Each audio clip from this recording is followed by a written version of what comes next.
जो अमित शाह जी ने कहा कि ये धर्मशाला की तरह से नहीं इसको बनने देंगे देश को, क्या कहना है मैम इस बिल को लेकर के, कितना फायदा होने वाला है?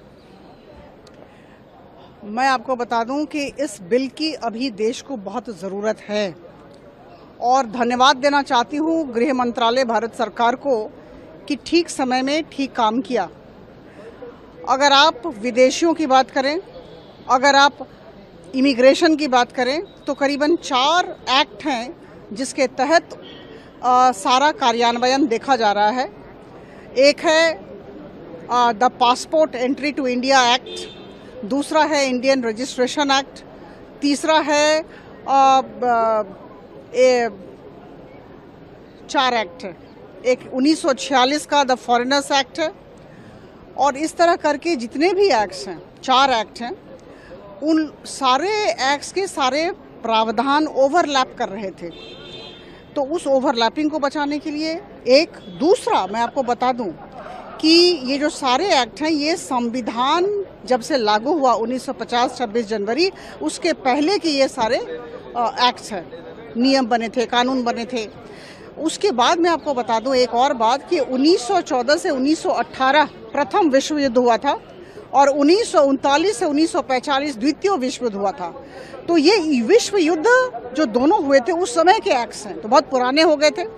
तो आज गृह मंत्रालय की तरफ से, हमारे आदरणीय अमित शाह जी की तरफ से बहुत प्रांजल तरीके से, स्पष्ट तरीके से कहा गया कि ये पुराने हो चुके थे और इनके प्रावधान ओवरलैप कर रहे थे, इसलिए इस पर्टिकुलर बिल की ज़रूरत है।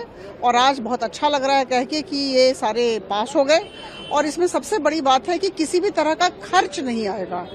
जब भी कोई बिल बनती है, अगर हम कोई स्ट्रक्चर तैयार करते हैं तो उससे आनुषंगिक खर्च होते हैं, लेकिन कंसोलिडेटेड फंड ऑफ इंडिया से किसी भी तरह का रेकरिंग और नॉन रेकरिंग खर्च नहीं होने वाला है।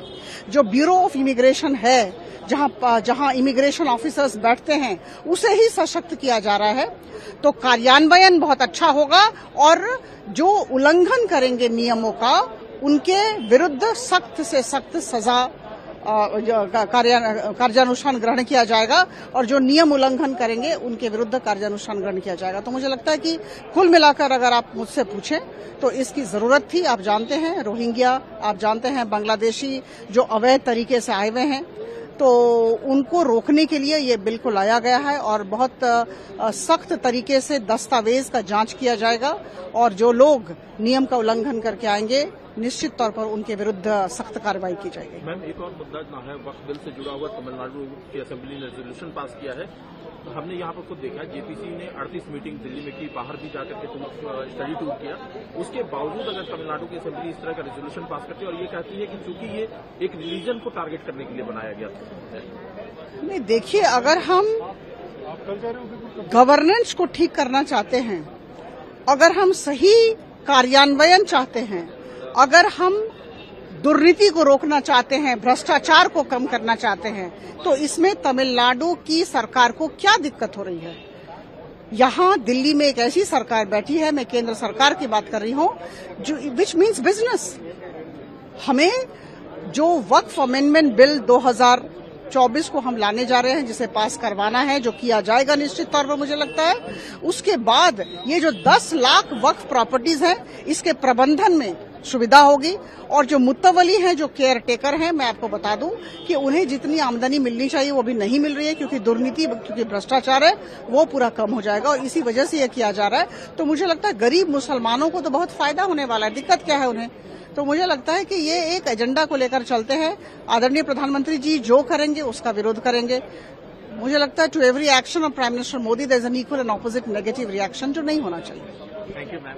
न्यूज नेशन अब व्हाट्सएप पर खबरों के ताजा अपडेट के लिए न्यूज नेशन के इस QR कोड को स्कैन करें।